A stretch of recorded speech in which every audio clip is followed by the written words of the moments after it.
বিসমিল্লাহির রহমানির রহিম। আজকে চট্টগ্রামে একতা যুব সংগঠনের সম্মানিত সভাপতি এবং হাজারের চেয়ারম্যান ব্যক্তি এবং গণ্যমান্য ব্যক্তি এবং সংগঠনের সদস্যবৃন্দ সর্বপ্রথম সালাম, আসসালামু আলাইকুম।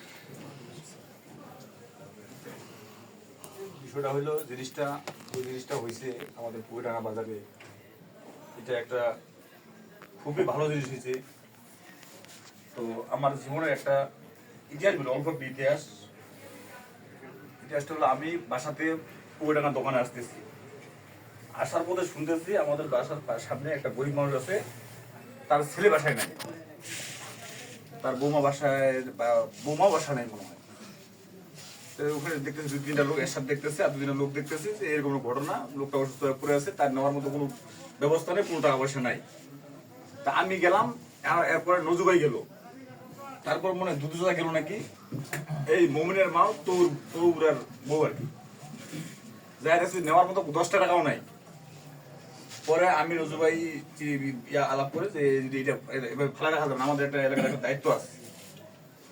তখন বললাম তাহলে আমি 1000 টাকা দিচ্ছি, আপনি নজুবাই আপনি 1000 টাকা দেন।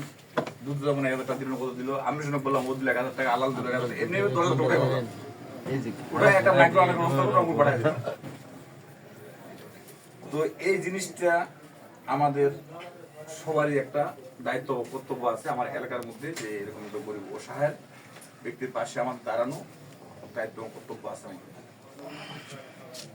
তো আমরা সবাই মিলে যদি এই কাজটা করি, তো এই কাজটার মতো মহৎ কাজ আর কোথাও হয় না। তো আপনারা মনে করতেছেন যে আমরা 50 টাকা দিচ্ছি, এখানে 50 টাকা বিনিময়ে আপনি মনে করেন যে আল্লাহর রহমত আপনার কয়েক 50 টাকা আল্লাহ দিবে, সেটা আপনার কল্পনা করতে পারবেন না। তো দান করা কিন্তু খুব ভালো। ওই যে হাবিব বলছে 50, 100, 200, 500 যে যত দিতে পারেন, সেটা কিন্তু খুব ভালো জিনিস। দান যত করবেন আল্লাহ আপনাদের ধন সম্পদ আর্থিক অবস্থা বাড়ায় দিবে। এটা আমার কথা না, এটা কোরআনের কথা। কোরআন থেকে শুনছি, হুজুরের মুখে শুনছি। আপনারা যত দান করবেন, আপনার টাকা একটা যদি গরিব লোকের 10 টাকা উপকার হয়, এটা সেই কাজ। আমি যে মুমিনের যে কাজটা করছি, এটা বিশাল কাজ করছি, কোনো উপায় ছিল না ওদের।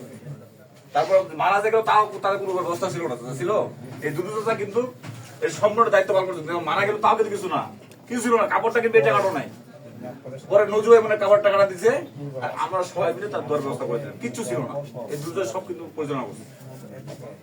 তো এইভাবে যদি আমরা মানুষের পাশে দাঁড়াই, তাহলে মানুষ আমাদের প্রতি একটা, গরিব মানুষটা থাকবে আমাদের প্রতি একটা, ওদের একটা ইয়া থাকবে যে আমি যদি বিপদে পড়ি ওরা আছে আমার পাশে দাঁড়াবে, তাদের একটা সাহস থাকবে। এই সাহসের কিছু লোক কিন্তু এমনি ভালো হয়ে যাবে। এই সাহসে আমি যদি কিছু হই, সেটা ওরা আমার পাশে দাঁড়াবে, এই সাহসটা অন্তত ওনাকে থাকবে কিন্তু। তো এই জিনিসটা খুব ভালো। এটা আমাদের একটা বিশাল ভাগ্যের ব্যাপার। এটা জসিম যে করছে, এটা আমাদের 50 দিতে পারতেছি যে এখানে, এটা আমার একটা বিশাল ভাগ্যের ব্যাপার। তো সবার ভাগ্য কিন্তু হবে না, এই 50 টাকা দেওয়া কিন্তু এটা সবার ভাগ্য হবে না, আমাদের একটা ভাগ্যের ব্যাপার। এটা খুব ভালো। একটা জিনিস বলতেছি যে এটা আমাদের অরাজনৈতিক একটা প্রতিষ্ঠান। হ্যাঁ, এখানে যে কোনো দলের লোক আসতে পারে, তাকে নিষেধ করা যাবে না যে তার বিএনপির লোক, ও জাসদের লোক, আওয়ামী লীগের লোক, সব দলের লোক কিন্তু এখানে আছে। তো ওই দিন একটা কথা উঠছে, কথা মানুষ বলতেই পারে, সেটা ভুল না। তো আপনারা যে যে দল করেন, সেটা তার মনে আছে যে আমি এই দলটা করি। যার যে দল লোক আসবে, আপনারা বাইরে যায় আর পিছিয়ে যাওয়ার সমস্যা কিছু নেই। যেমন ওদিন বিএনপির লোক আসছে, আপনারা বিএনপি গেছেন, এখন বলতেছে এটা বিএনপির অফিস। অনেক লোক বলছে এটা বিএনপির অফিস, বিএনপির লোক আসছে, বিএনপি পিছিয়ে চলে গেছে বলছে কিন্তু এই লোকটা। তো যারা যারা বিএনপি ভালোবাসেন, আপনার বিএনপি সবাই চলে যাবেন, সমস্যা কিছু নেই। এখান থেকে বাইরে আপনারা চলে যাবেন, তাদের পাশে চলে যাবেন। আবার আওয়ামী লীগের লোক আসবে, আপনারা এখান থেকে বাইরে আপনারা পিছিয়ে চলে যাবেন। জাসদের লোক আসবে, চলে যাবেন। জামাতের লোক আসবে, আপনারা যারা জামাতকে ভালোবাসেন তারা যাবে। এটা কিন্তু বাধা বিঘ্ন কিছু নেই, এটা কিন্তু অরাজনৈতিক, চলে যাবেন, সমস্যা কিছু নেই। এটা মানুষটা ভুল বুঝছে, ভুল, এটা ভুল, এটা ভাঙাই দেওয়ার জন্য কথা বললাম।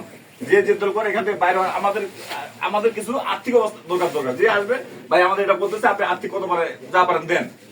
আপনি বাইরে যায় ওদের কি করেন ওদের, যে যার মতো সে ভোট দিবে। এইটা একটা ঠিক আছে। আর একটা কথা হইলো যে আমরা যে 100 জন আছি এখানে, মনে করেন এই পুকুরডাঙ্গার মধ্যে 100 জন, কিন্তু এটা বিশাল ব্যাপার। আমাদের একটা জোট, একটা দল, আমাদের একটা শক্তি আছে 100 জন, এটা কম কথা না, বিশাল ব্যাপার। 100 জন যদি আমরা এই হাটটা একটু দেখাশোনা করি, তাহলে কিন্তু কোনো খারাপ জিনিস, এখানে নেশাকৃত জিনিস করতে পারবে না। আমরা 100 জন 100 জায়গায় কিন্তু আছি, এক জায়গায় কিন্তু 100 জন আমরা নাই। আমার ছেলে, আপনার ছেলে নেশাকৃত হচ্ছে, সেটা কিন্তু আমরা কিন্তু ক্ষতিগ্রস্ত হচ্ছি। যার ছেলে সন্তান নেশায় পরিণত হয়ে গেছে, সে বুঝতেছে তার যারা যন্ত্রণাটা, সে বুঝতেছে আমি কোন যন্ত্রণাটায় আছি, সে বুঝতেছে। আমাদের ছেলে সন্তান যদি নেশাকৃত না হয়, আমরা বাজারে আছি, আমরা এই জিনিসটাও ফলো করব যে কার ছেলেটা এই জিনিসটা খাচ্ছে, দিচ্ছে, কার সাথে সঙ্গ দিচ্ছে, তার গার্জেনকে বলবো, তাকে আমরা বলবো, সেটাও আমরা কিন্তু মেহনত করব। সেটা মেহনত করলে কিন্তু অনেকটা রোগ বিরোধী থেকে লোক কিন্তু বাঁচা যাবে। এটা কিন্তু একটা রোগ, এই নেশাকৃত থেকে একটা রোগ হয়, কিন্তু লোককে মারা যায়। যেটা আমার বর্তমান খোঁজও কিন্তু নেশাকৃত হয়ে কিন্তু অল্প বয়সে মারা যাওয়ার কথা নাই। এই নেশাকৃত হয়ে ও ইনজেকশন করতে করতে নিজের সব পাস্তু জ্বলাই দিচ্ছে। এই ধরনের লোককে আমরা সহায়তা করবো না। যদি কেউ নেশাকৃত হয়, অসুস্থ হয়ে পড়ে যায়, তাকে আমরা 10 টাকা হেল্প করবো না। ঠিক আছে? তো আমরা ভালো করার চেষ্টা করবো। আমরা যাতে, এটাও একটা ভালো কাজ, আমরা সহায়তা করতেছি, কিন্তু ওই লোকগুলো যে মানে অসুস্থ অসহায় লোককে, আর এইগুলা লোকে কিন্তু অসুস্থ অসহায় হচ্ছে। এগুলা যদি অসহায় মানে অসুস্থ না হয়, এই জিনিসটা আমাদের দেখতে হবে যে কারো ছেলের সন্তান যদি যেন নেশাকৃত না হয়, নেশা না করে, এই জিনিসটাও আমরা দেখবো। এটা আমার মানে প্রস্তাব। আপনারা উপদেষ্টা আছেন, চেয়ারম্যান চাচা আছেন, আমার বলাটা কেমন হইলো না হইলো আপনারা একটু বিশ্লেষণ করে জানাবেন। তো এই বলে আমার বক্তব্য শেষ করছি এখানে। আসসালামু আলাইকুম।